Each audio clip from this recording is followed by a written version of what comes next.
I'm ready, Steve. Okay, go ahead with our start or walk up to them. You got it.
Ladies and gentlemen, please welcome to the podium the president of the Rotary Club of Jasper, Steve Lawrence. And that's how we would do it if we were in person and had all of our technical expertise at the college. But thank you so much. And I'm going to ask at this point, Regina Martin, would you say a moment of thanks for us as a club? I appreciate that. And you'll need to unmute, Regina. There you are. I'm unmuted. Let's pray. Father God, we're so thankful that we have this day and this time together. As Rotarians, Lord, we attempt to make things better in our community and in our world. And with your help, we can certainly do those things. And right now, Lord, we ask that it's your will that's being done in this world and in our community. And help us, Lord, as Rotarians, to be your hands and feet in this world.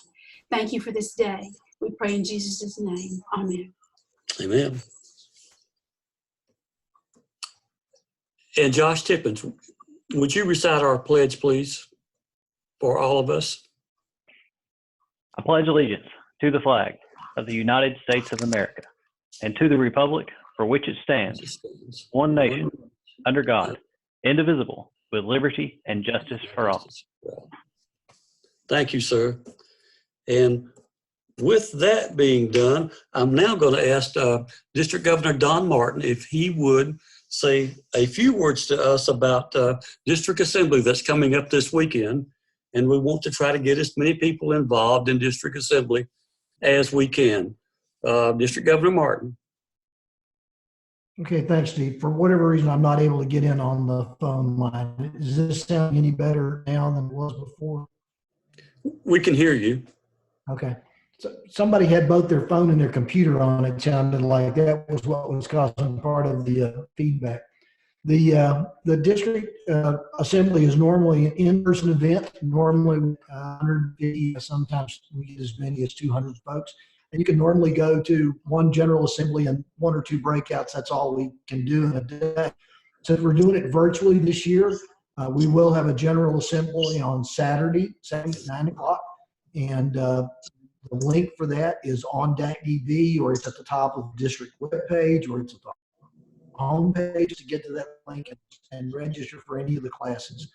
And the session at 9 o'clock on Saturday morning, the president-elect of Rotary International will be with us for about a half an hour, 45 minutes. And then we're going to have the director from our zone, Stephanie Urchek, will be there also. And then I have a few remarks, and DG-elect Tina will have a few. And then we'll have an open session with all of the governor chain for people to ask questions. That'll pretty much conclude the first session. And then after that, there are 5 breakout sessions Saturday morning for treasurers, secretaries, president-elects, president nominees, and everyone from down in Canton is doing Rotary 101. He did a great explaining the basics of Rotary for those of us that might have forgotten some of the things we want to do. Then the event continues Monday, Tuesday, Wednesday, and Thursday nights. You'll be able to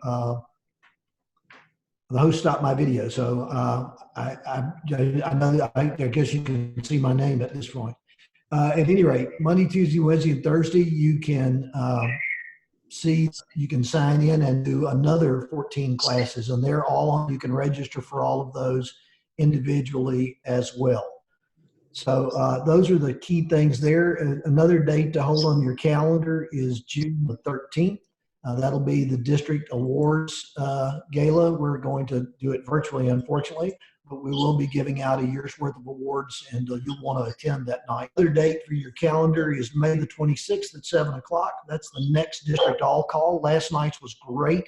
We had 2 RI directors, David Roper and John Smarge, and they both gave great presentations. Next week, you're going to be graced by the gentleman in the Superman t-shirt there. Our own Doc McCurdy is going to give his summer reading list presentation to the district, and I'm sure that that'll be a great program you'll want to sign up for. So I apologize for whatever difficulty we're having with sound and visual, but I'm looking forward to hearing the rest of your meeting, and then I apologize when I sneak out a few minutes. Thanks a lot. Thank you so much. We appreciate it.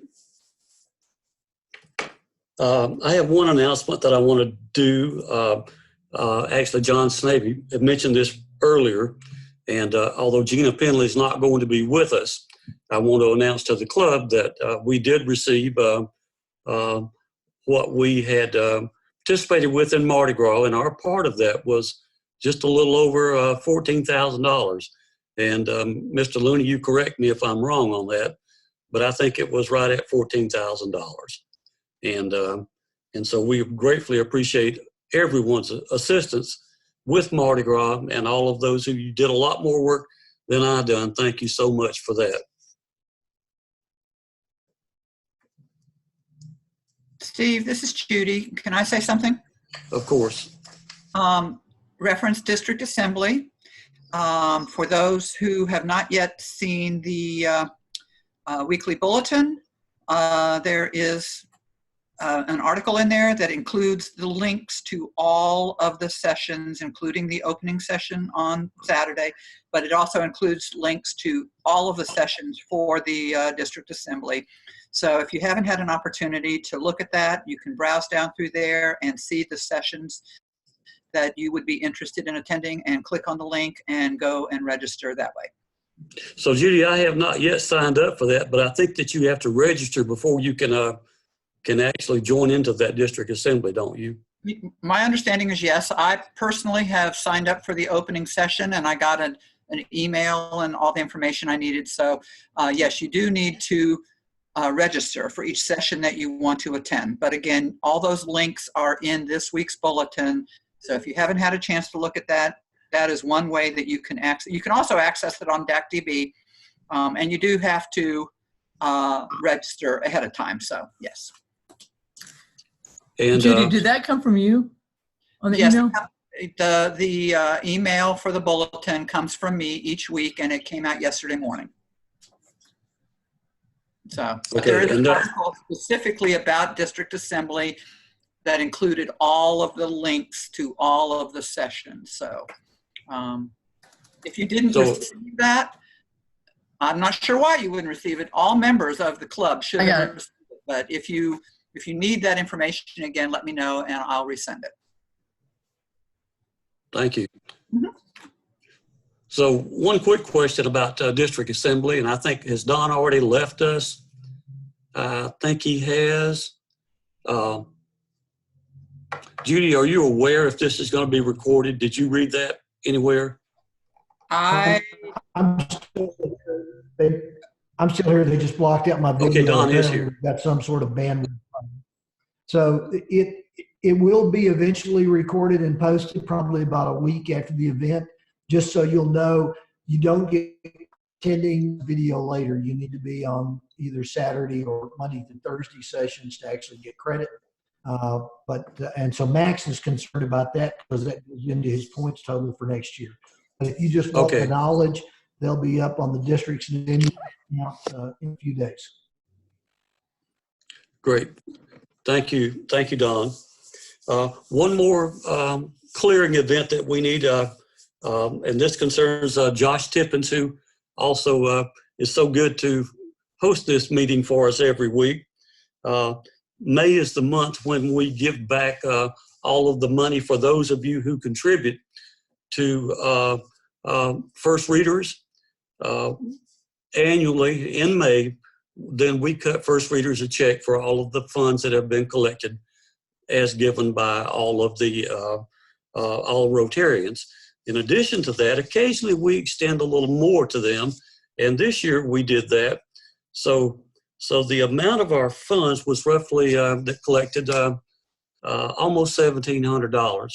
So we made that check for an even $2,000, and I got club approval of the board to do so. And Josh, for your benefit, that additional $3,000 will go towards your getting you out of jail in a timely manner. So I want to thank the club and thank everybody for helping get Josh out of jail. Thank you all very much. $300, not $3,000. Oh yeah, but thank you, Josh. Thank you so much for participating. And ladies and gentlemen, at this time, I want to introduce to you Patrick Kelley. Patrick is an information security veteran with over 20 years of experience in the field, and he's the founder of Critical Path Security.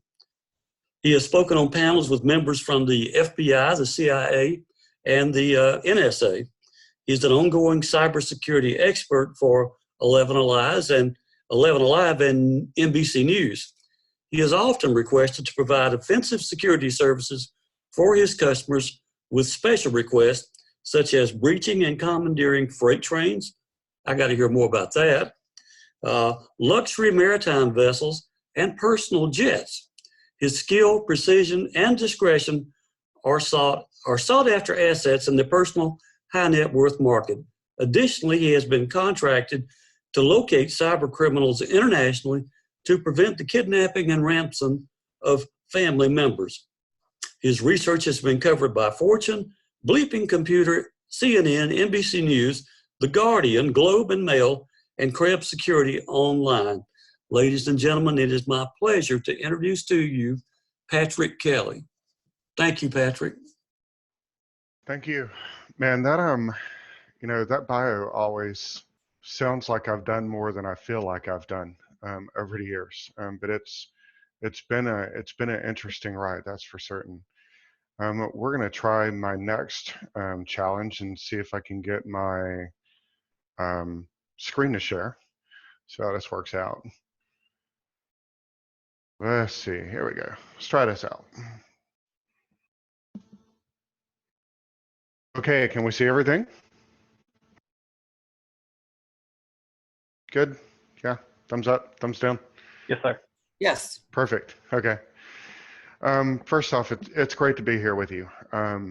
It's been an interesting several weeks, couple months, few months for certain. When I gave a talk similar to this in 2018 and 2019. And to say 2 years ago or even a year ago that I would be giving a talk like this one has certainly been, I wouldn't have been able to foresee this. So, without further ado, let's hop right in. Cybersecurity challenges were already paramount before we walked into a pandemic. That's when, organizations and corporate environments and network security was a little more traditional. We went to an office and we used the computers or the laptops or tablets that are at our office, and we had a firewall that sat in front of that. And we all came together, and if we had a question, we had generally, pretty well-founded policies and procedures that we went to deal with situations that came up throughout the day. With the pandemic, everything kind of like a pair of socks has been turned inside out. And the challenges that we've seen that have come from that, and what we're seeing going forward in the next few months is grim. I'm going to provide some solutions on how to kind of protect yourself from some of the challenges that are coming, and then I'm going to do a little bit of future casting at the end of what we see from some trends. The biggest changes that we're seeing is most businesses weren't prepared for this. When I go and speak to organizations that we've secured for the last, 3, 4, 5 years, the challenges that we're talking about and the threat modeling that we had in place and the incident response that we had in place, those plans just aren't valid anymore. The steps of how we escalate, the steps and how we respond are entirely different. Additionally, the teleworking component of taking individuals from inside brick and mortar offices and routines and the meetings that we have and the challenges and sort of the tasks we go from day to day, those have all been changed when organizations are moving their staff, to work from home permanently. They own some of those devices. A lot of the devices that employees are using, they don't. The idea of getting a VPN, a virtual private network, stood up and decentralized antivirus rolled out. Again, like these are things that when we flip the switch between working internally and teleworking, these weren't ready. And we've come to find that the resources that are needed and the talent that's needed to go and build these things very quickly, those are kind of hard to come by. So it's been an interesting world for myself and my team when we're kind of hearing people, trying to figure out what they're going to watch on Netflix today and what they're going to binge watch and the hikes they're going to take. And we were sent scrambling, to go in and to find dollars and work with companies to get these things done. Additionally, all the internal operations that we used to have that were well documented and thought through, now they're all being done externally. So kind of these challenges come together where we're turning our networks inside out and we're putting the file and print servers and remote desktop servers directly to the internet so that you can work remotely. Additionally, as we've reduced the IT infrastructure, the people that are working there and information and technology roles, as well as information security roles, the attention that was once spent on securing the environments has been halved on average. Some environments we've seen, they've laid off everyone except for one IT person, and that person is responsible for maintaining and securing and providing uptime for 5,000, 6,000 people. So if you imagine what that scale looks like, one person handling all the support for 5,000 people, things get out of hand pretty quickly. And then when you look at the fact that the devices that they're having to support, many of them they don't own, and they could be from 10 years up to now in age, the challenges are unbelievable. What that's led to happening is 7.9 billion records being breached between the tail of 2019 and 2020. Kind of put that in perspective, we had 485 million in 2018. So we're looking at 7.9 billion in 2019 and 2020. So here's the challenge, right? When we're sitting down with companies, they're trying to focus and solve these problems the way that they used to, which was, I'm going to make sure the server is secure, and I'm going to make sure that the endpoints are secure. And by endpoints, I mean the desktops and the laptops. And they're still trying to apply that model, but that a model doesn't work anymore. They're really losing track of where the sensitive data lives and how they're going to go about securing it, because many people are downloading, payroll records to their local desktop at home, and it's a desktop that they're also using for Facebook and games. And now, those same desktops and computers have become, basically workstations for kids that are doing, remote school. So that starts to get a little grim when we do incident response around medical and healthcare, and we're finding HIPAA and PII data that's living right next to where students are doing their homework. But unfortunately, that is a reality that we're seeing right now. We shouldn't be, but the reality of the situation is people are figuring out how to go about doing their job regardless of what they have to do and what measures they have to take to get there. So reduce budget, reduce resources, The old ways that we were looking at solving things just don't work. So, I like to poke fun at this because when we look at what the attacker looks like and we're trying to figure out who the enemy is, we're often getting these pictures that are posted on CNN and Fox News and Guardian and everywhere else. This isn't really what your attacker looks like. I can promise you that if I put on leather ski gloves and I put a mask on my face, that it's much harder to break into networks than it is if I just look like this guy. And unfortunately, it is this guy now. That is the biggest threat we're seeing to small businesses and even large organizations. Credential reuse, lack of patching, downloading free games, and understanding that there are no free games. Someone has to get paid to build it, which means there has to be a revenue stream around it. So that's really more what your attackers are looking like. They're just common people, just like you and me. But here's why you're a target. When I first started in the industry, even before I took my first W-2 job, hackers, myself and others, we would break into networks to find information that you couldn't get up the street at the library. And sometimes we would put a file behind so we could say that we were there and kind of build credibility in the community. Then that moved on to data being collected and then we would see these sort of extortion campaigns where we would ask you for an amount of money to give you your information back to you, or we would sell it to someone else. That's all changed. The market and the industry learned very quickly, and the industry being the ransomware industry, learned very quickly that it was far more profitable to sell the information back to you, because chances are you probably didn't have backups or business continuity planning that would give you the ability to recover. Additionally, when we started seeing more situations around sanctions on entire countries, we would find those countries were delving into ransomware because they were turning it into an alternate way of making revenue, making money.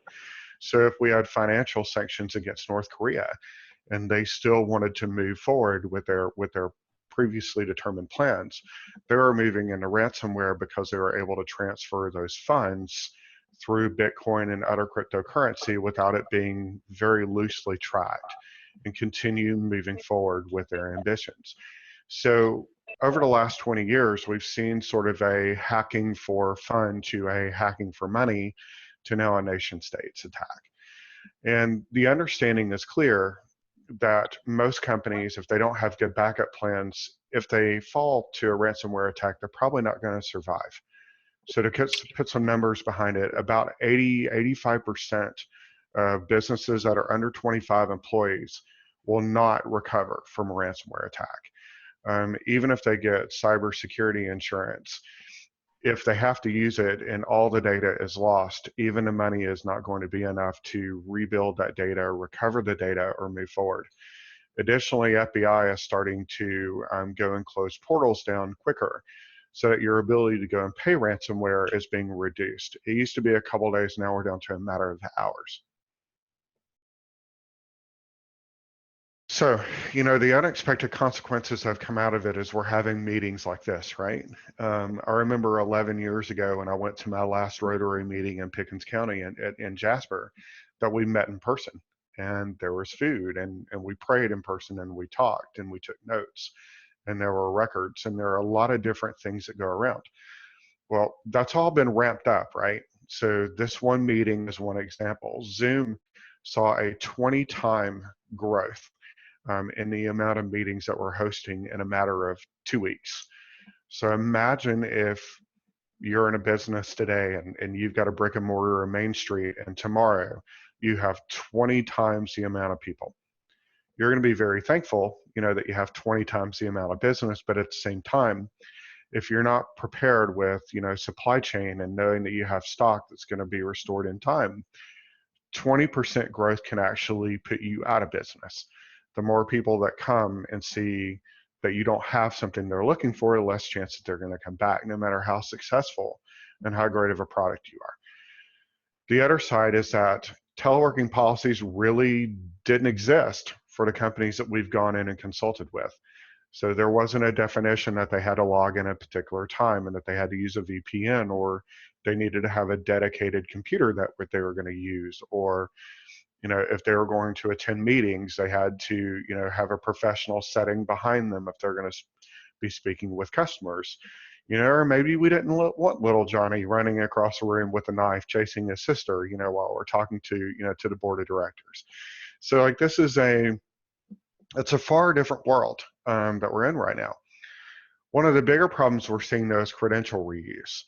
So, and what this means is that you're using a password for, say, Facebook that you're using to log in to the network at work, or you're using the same password for, the soccer association to log in to your network at work or your Office 365. If one of these services is breached, which we're seeing now at an all-time high, and the trend is massive, then the likelihood that those credentials are going to be reused against the organization don't increase, linearly, but they actually increasing exponentially. So here's the top attack methodologies that we're going to have to look out for, and you yourselves. Phishing, first and foremost, especially around coronavirus and COVID. Credential reuse, malware, again. When economies start to go south, countries look for different ways to make money. Malware is certainly a great one. If you're a country that doesn't really care what the rest of the world thinks about you. Configuration mistakes. Like again, I told you that many organizations have taken their networks and turn them inside out like a sock. And then the lack of patching because we don't have the amount of people that we need inside the organization anymore to keep things stable and secure. So I want to show this because this kind of gives an idea of what we're dealing with on our end. That middle number with critical, 216,566 events. Before February, that hovered around 70,000 events. So, and this is a 24-hour period. So we were dealing with 70,000 on average atomic events per day across our customers. Right now we're dealing with close to 250,000. Now this snapshot was taken 2-3 days ago. We're just a little north of 280,000 atomic events that we're dealing with each day. And across the bottom, what these numbers mean is we had 72 websites that we saw data that looked malicious. And malicious means credentials, intellectual property, things that are related to customers of ours. Now, since the law firm was breached in New York around high net worth, ultra high net worth celebrities, these numbers have gone up just due to the amount of information of a sensitive nature that has been released around some of our customers. Social media hits, 70,000. These are actually broken down into positive and negative sentiment. So of the 70,000 things that are taking place, is it someone that's saying something good or someone that's saying something bad? And again, if it's something bad, what's the criticality of it? So are we looking at a situation where someone just doesn't like a movie that a director has put out? Or has this turned into a desperate attempt on this person's life? So this is what we've done so far, just directed with COVID-19. We work with a consortium called COVID-19 CTI, which is a intelligence and counter threat group that is a worldwide organization. So far, we have reported greater than 2,000 vulnerabilities to high-risk organizations. These are very, very large healthcare organizations. These are insurance organizations. These are actually some small family office groups too. 22 of those have been remote code execution, which these are ones where you can take over the entire organization. Some of these are smaller, such as the less prioritized CVEs, which are basically their vulnerability indexes that we've been able to send. These numbers are actually going up by about 25 to 30% each week. So far, we've done 2,833 takedown requests looking at 22,000 domain names. So these are domain names that have just been started just around COVID phishing, nothing else. This doesn't count the money that someone wants you to send to a prince in another country and promise that he's going to send you more money back. These are just events around COVID in the last 5 weeks. So over 21,000 domain names have been launched and subdomain names just around phishing credentials at individuals such as yourself. So let's talk about an actual incident that we just worked. Obviously, we're not going to share the names, but we're working with a healthcare organization, center of the United States.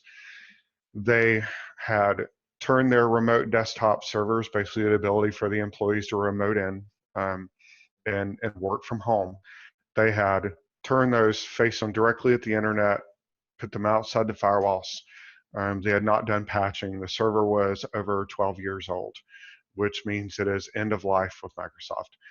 We found an indicator, on one of like the screen that I showed you a minute ago with all the numbers. We found indicators on Pastebin, which is an anonymous website where you can just post information of any sort.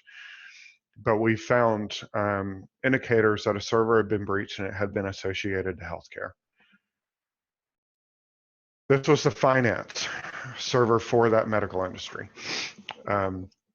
This is a 2012 one that sat right next to a 2008 server. This server has a remote connectivity or a remote control component to it that we were able to bypass and prove out when we were working with this healthcare company. The only protection that they had was a screen that says that there's a policy that only employees should log in. Obviously, that wasn't a really great deterrent because this is what they had next.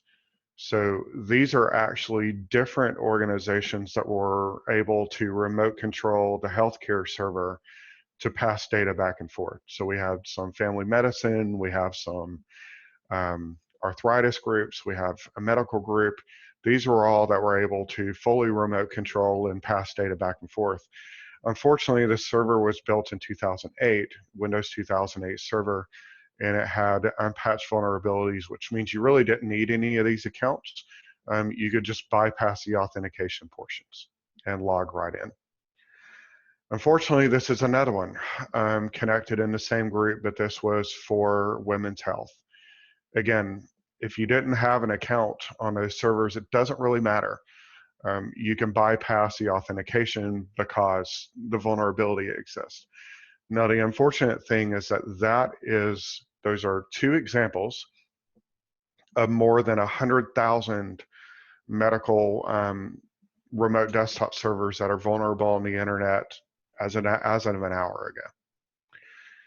Another unfortunate thing is that this is a network switch that doesn't require any authentication whatsoever.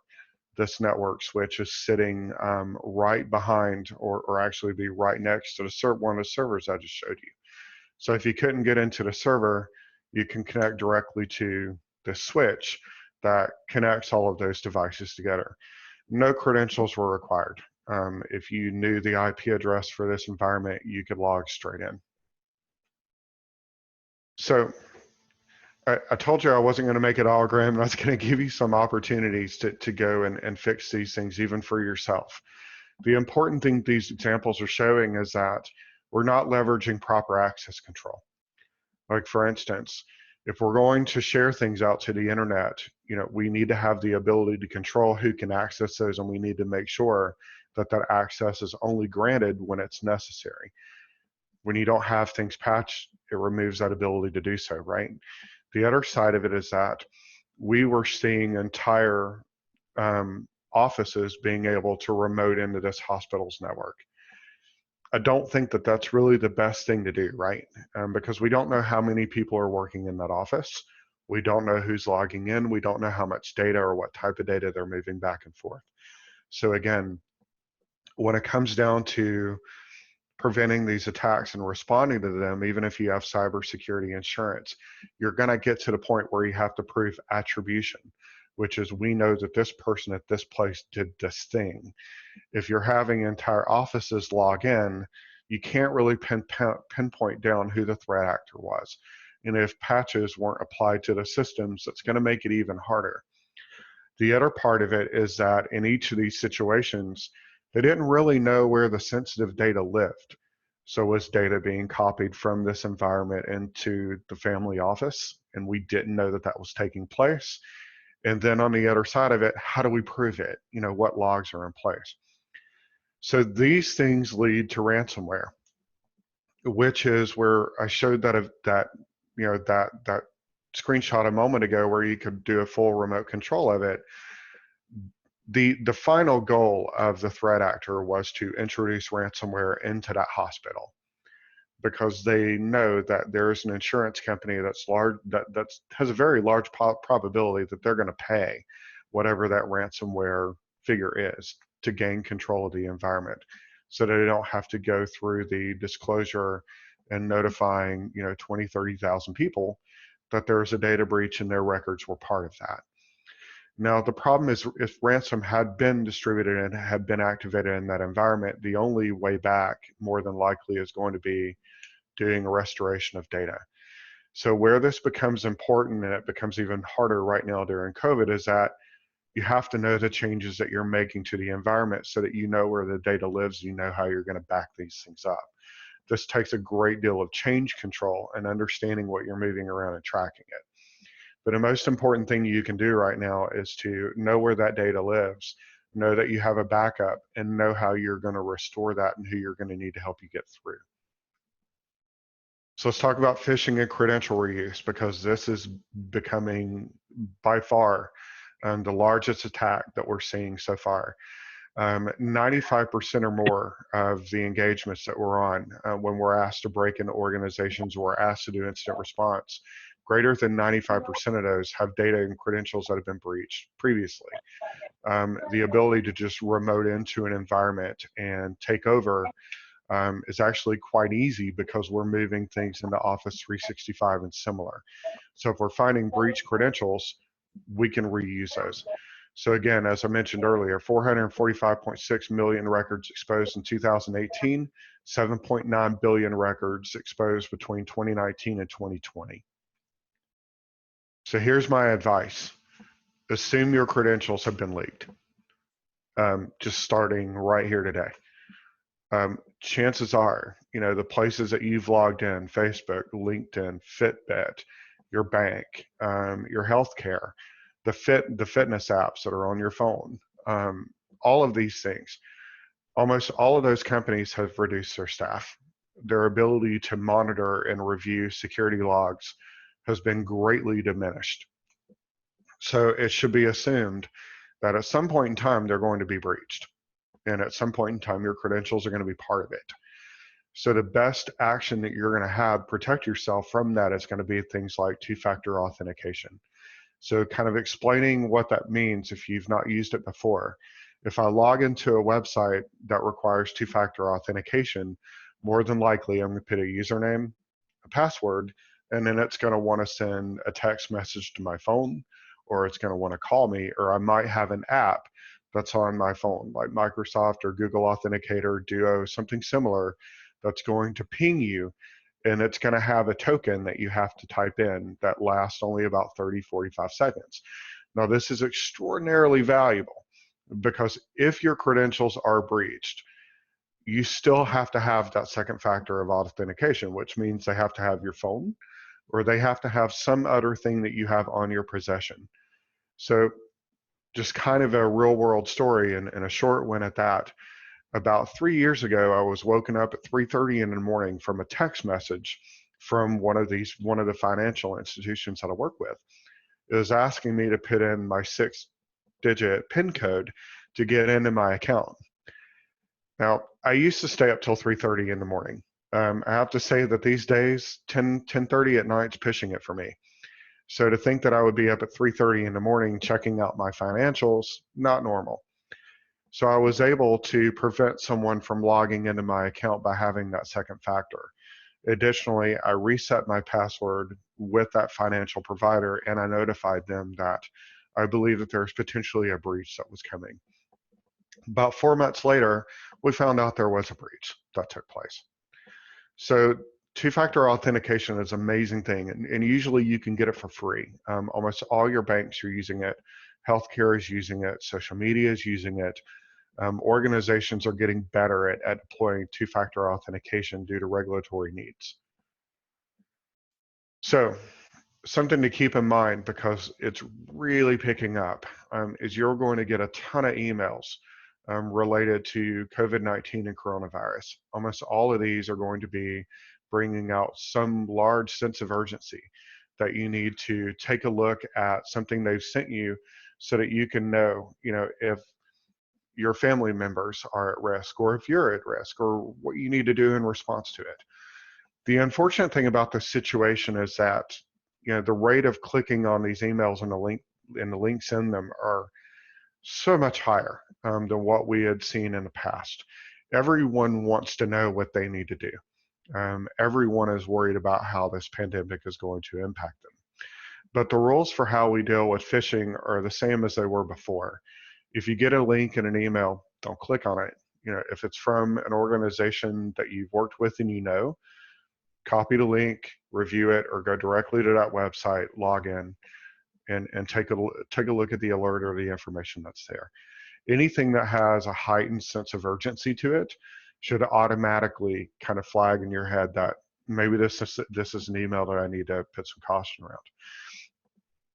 Now, kind of breaking it down a little bit, the problem that we're having is that the phishing is getting a lot better, right? Because phishing is all about instilling confidence. If I sent you an email that included your credentials from logging into a breach service, like the Fitbit app or Home Depot or Experian or any of these things, I'm able to send you your username and your password and an email that looks just like something that you would receive, because your email and your password were what were compromised in that breach.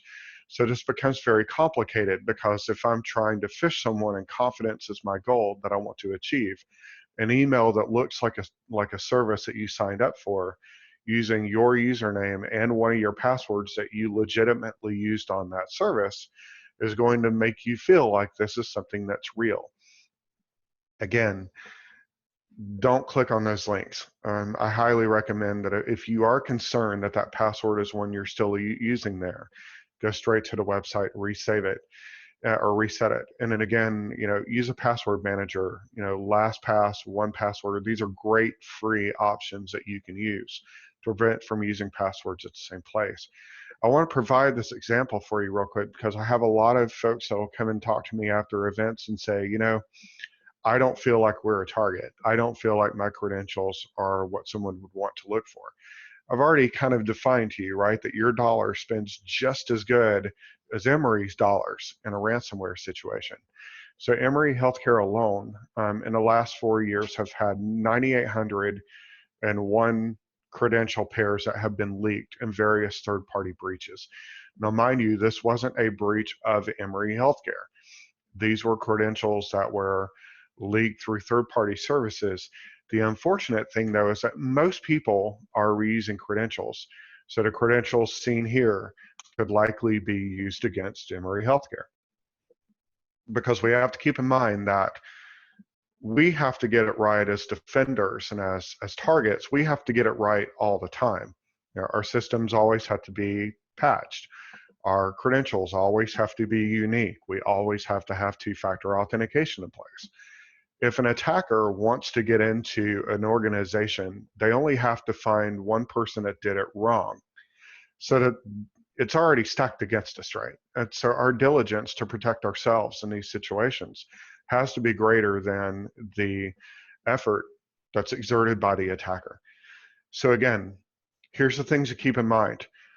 Phishing emails are different. You're not going to get an email that comes to you telling you to send money to a prince in a faraway land that's going to send you money back. They're going to use the previous leaked credentials against you. COVID, coronavirus are going to be the leading topics. You're going to see more threats against you and more phishing campaigns against you today around phishing and around COVID and coronavirus than anything else. So wrapping up, right? Two-factor for authentication. If you can do an SMS, a text message that you've got to punch in a time-sensitive key code to get in, amazing. Do that. Try to know the vulnerabilities that you have before the attackers do. If you know that you've got a server that you can't upgrade because it's got some super sensitive piece of software on it, then we have to look at how we can secure the environment that the entity lives in and not try to secure the entity. So, we have to look at these things differently. Also, try to maintain, how much data that you're holding onto, right? If you don't have utility for data that you're storing that's 12 years old, then you probably don't have to store 12 years of data. If the utility of the data you need expires after 2 years, if we move that other 10 years of data onto offline backups, or we put it in data warehousing, then you're reducing the attack surface so that you don't have to protect what you don't have. If you know that you don't have the budget to cover everything, the best thing you can do is determine what you have to fortify and make sure that the sensitive and important things live in there. Also, policies and procedures. If you don't have a policy or procedure around how your employees should work remotely, or the information that they store on their personally owned devices, like getting email on their phones or downloading documents to their phones, you need to have some policy or procedure around that, because it's really, really hard to hold employees to an expectation that you don't define, and it's going to be really hard to enforce. And should something happen, when you're having to show that your organization has done due diligence and due care, in the case of like a cybersecurity claim, if you've not documented and set an expectation that you expect your company and staff to fall in line with, it's going to be really, really hard for you to win that judgment and get a reward back. So let's talk about a couple things on a personal side. We've talked about business. Let's jump into things that are going to really land on you right now, quick and fast. What we're seeing and what we've been spending a lot of time, and the exhaustion that you're hearing from me, is because this is a really, really tiring battle to keep up with.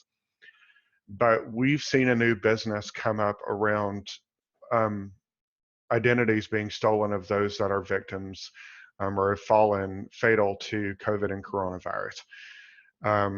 Online obituaries, the information that they're finding on the online obituaries are being correlated against Ancestry.com.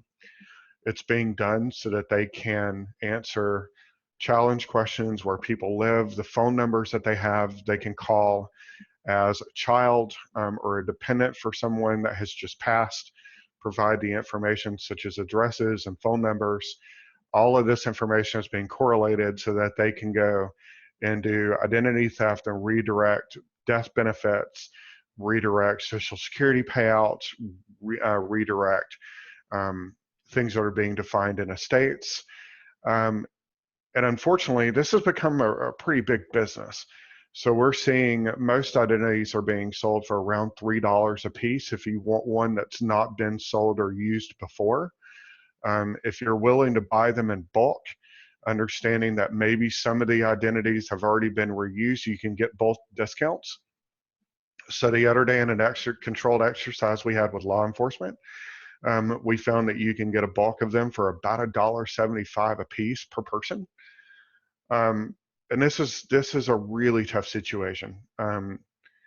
There are places that the amount of deaths that are happening from COVID are really hard to track. And there are countries where these are taking place where the record keeping really isn't keeping up to what we're used to over here. And additionally, the information getting over to a group that handles an estate or law firms, or getting to the government when many of the governments are closed themselves, has become even harder. We are seeing a significant problem around this right now. So kind of show an example of this, we have someone here that is going out and hiring people online to go help and bring in the obituaries, help them with data mining and correlating it, he's willing to take the risk of going and weaponizing and selling them if they're willing to get paid to just bring him the data. So again, the way that you really need to look at this to help protect yourself, right, is to make sure you put a freeze on assets and credits. Make sure that you're advising your family of how you're doing. Check in with family members. Know who you need to talk to, or you need to reach out to if you have someone that is high risk in your family of falling to COVID or coronavirus. I know this is super grim, but at the same time, knowing who you need to reach out to make sure that fraud doesn't take place is really important right now. Know who the financial institutions are, the TPAs, the wealth advisors. Super important to know where those are. And at the same time, make sure that you're monitoring your online accounts as well. So I wanted to close out with a little bit of good news. And I know that I have a physician on the line that is a dear friend of mine, Dr. Carl McCurdy. I'm someone that was very much part of my upbringing and raising. So I think the top one, he might have an argument or two or three against. But we feel that potentially innovations in quantum computing and how we've seen the D-Wave units used at Google and NASA Ames, as well as another one that's shared by CIA, that we're going to be able to model DNA and model some of the variations and some of these striations in pandemics and in viruses such as SARS-2. Our hope is that by using modeling against the data we're collecting there, that we'll be able to get through trials a little bit quicker. Our belief is really rooted in this. For as far back as I can remember in the studies that I've reviewed, we've all had 10 fingers and 10 toes. Most of us have not had a variation of 10 fingers and 10 toes. The evolution of the human body is, in my opinion, is far slower than what we're seeing in the evolution of computational sciences and our ability to apply those to real world problems. So it is our hope that potentially that the things that we've seen in quantum computing and superposition alone will allow us to model things and go through trials quicker than we're seeing it today. And hopefully 10, 12, 15 years down the road, if we're faced with another challenge, it will be far better prepared. Another one we're seeing is that supervised machine learning is really helping us automate our response to phishing attacks. Like for instance, we can read an email and we can see how someone typically writes and how they typically will construct a paragraph in the data that they would send, as well as when they typically send information. So with structured machine learning and supervised machine learning, we can tell that sending a spreadsheet full of social security numbers at 3 a.m. is atypical. And maybe someone typically will sign an email with respectfully instead of sincerely. Or there's word choices that they may use and phrase choices they may use. So this is something that is being deployed rather quickly by Google, Microsoft, Proofpoint, Barracuda, many companies that we partner with at Critical Path. The other thing is that we're hoping is that our behavioral detections and data modeling is getting better as well. The amount of data that we're able to consume and analyze and make decisions on has actually gotten a lot larger because people are working from home. And the amount of information that's moving around the internet is far greater than it was just 2-3 years ago. So we're hoping, that our models where we're trying to make decisions will be less overfit and underfit than what we've seen in years before. The last thing I want to mention, which has been the most surprising to me, I've been involved in the underground hacking community for a really long time. I started, in the underground hacking community, and then moved into what I do now, which is very much on the side of ethics and protection and defense. We have never seen such a large group of cybersecurity professionals and hackers coming together to fight against some of the cyber threats around the pandemics. Right now, there's over 1,900 hackers that come together every day in an online group called COVID-19 CTI.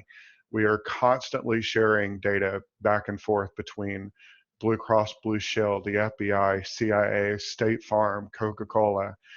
There are so many of us that are sharing the things that we're seeing. We're sharing the solutions that we're applying to fight back against the attackers. And it doesn't look like that's going to stop. It seems that as we feel like we've gone over the curve, at least of the first wave of this, hopefully we won't have a second, but it seems like that traction, that enthusiasm to work together to solve these big problems is still here. So I'm really excited about where we're going to go down the road. These 4 bullet points alone, if we have the ability to get ahead of pandemics and we have the ability to reduce these phishing attacks and we can build better models and then we can work together for a greater good, I think that if we're going to silver line the pandemic, these are some things that we need to look at. So I want to take a moment. You know, my clock tells me that we just went over 2 minutes over 1 o'clock, and if there's time and if you want to ask some questions, I'm more than willing to stay and answer, or I can turn the meeting back over to you. I have a question. Sure. This is Maria Piegler. Thank you for your presentation. It was fascinating. I'm especially interested in the slide that showed that there were 276,000 threats over the past 24 hours.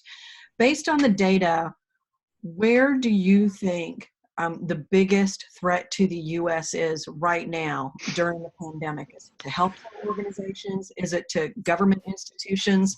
And additionally, is it to in large cities or is it in smaller cities? Great question.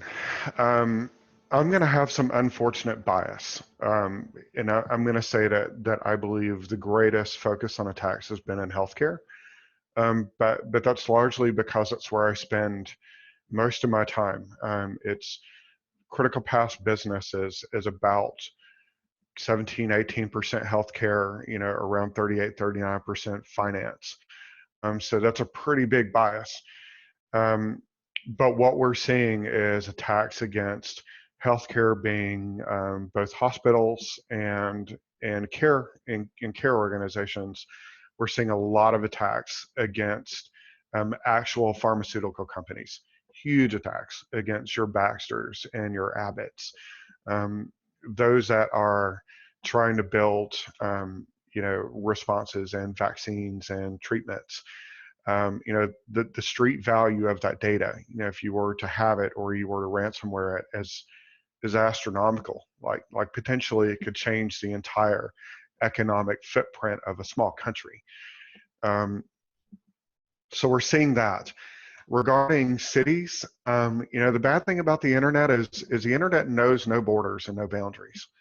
You know, it is a great equalizer.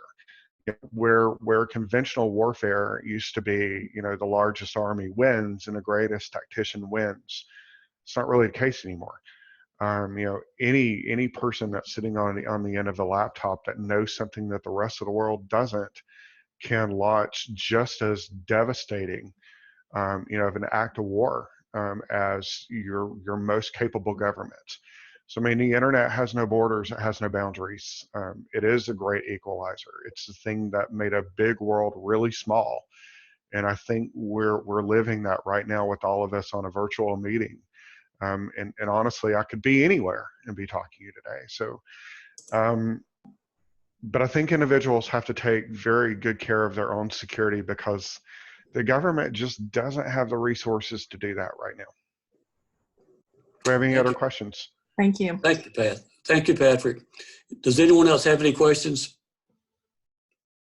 And Patrick, if you will, please, would you take down your screen there? Be glad to. Thank you. Good. Great, thank you. And Josh, if you will, put up our four-way test. I believe Chris has it for you today. Chris, thank you. And if you will, recite with me, please. Of the things we think, say, and do, is it the truth? Is it fair to all concerned? Will it build Goodwill and better friendships? And will it be beneficial to all concerned? And with that, thank you so much. Now, if anyone has another question for Patrick while we have him here, Patrick, really enjoyed that presentation. Thank you very much for being with us today. So we're running over at this point, and I've cleared it out so that if someone has to go, they can. So anyone else have any further questions? So Sharon, I got your message, and what I will do is go ahead and put my email address into the group chat. And additionally, feel free to reach out to me on LinkedIn or any other way that you'd like to find me. I'm rather open book. Thank you. Good to see you, Patrick. You've come a long way from that 10-year-old that wouldn't shut up. Carl, you or better, Mr. McCurdy, you have had a profound impact on my life, you and your family, and in 4 decades, nearly. I think I met you when I was 7 or 8. So a good 35 years of a profound and positive impact on my life, and I really do appreciate that. I'm extremely proud of the man that you've become. Thank you. That gets me right here in the feels. And I also see that we have with us Green Settles, and I want to recognize our economic developer with us today. Thank you so much, Green, for being on. Thank you. Glad to be here. Anything else from anyone? This is the time. Hey, Mr. President, just couple of comments. One, we did our district grant. It's already filed and it's in, and we're asking the district to match us for $7,230 to put a 10-foot by 35-foot by 35-foot by 35-foot sail over the first bank of our instruments down at the park. Also this morning I met with James from Worcester and Pines Nursery, and beginning to get the ideas about the design they drew, and beginning to let him come up with sort of a plan of what we're going to do to landscape it. So we're just up and running with district grant and with the park, and appreciate everybody's work. It was a great program today, and Dr. McCurdy has influenced probably everybody he comes in contact with more than he ever knows. So thank y'all. Okay, anything further? If not, thank you so much for attending, and we will see you next week. Thank you again, Patrick. Bye-bye.